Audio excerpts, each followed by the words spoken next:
સામાન્ય વરસાદમાં જ અમદાવાદના હાલ બેહાલ થઈ ચૂક્યા છે એવું એટલા માટે કહેવું પડી રહ્યું છે કારણ કે શહેરમાં ઠેક ઠેકાણે રોડ બેસી જવાની અનેક ઘટનાઓ બની છે। અમદાવાદનો થલતેજ એરિયા કે જ્યાં ગુરુદ્વારા સ્થિત છે આ રોડ બેસી જવાની ઘટના સામે આવી છે।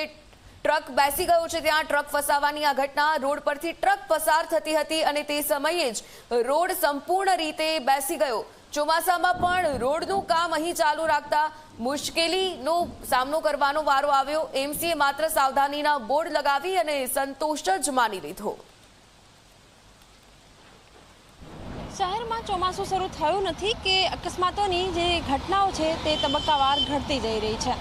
થલતેજ ગુરુદ્વારા પાસે હું ઉપસ્થિત છું અને અહીંનો જે સર્વિસ રોડ છે એના દ્રશ્યો અત્યારે હાલ આપ જોઈ શકો છો કે જ્યાં ટ્રક જે રોડ બેસી ગયો છે એમાં ફસાઈ ગઈ છે અને આસપાસના પણ જે વાહન ચાલકો છે એમની પરિસ્થિતિ આપ જોયું છે કે આ જે રોડ બેસી ગયો છે ત્યાંથી જ તેઓ પસાર થવા માટે મજબૂર પણ છે।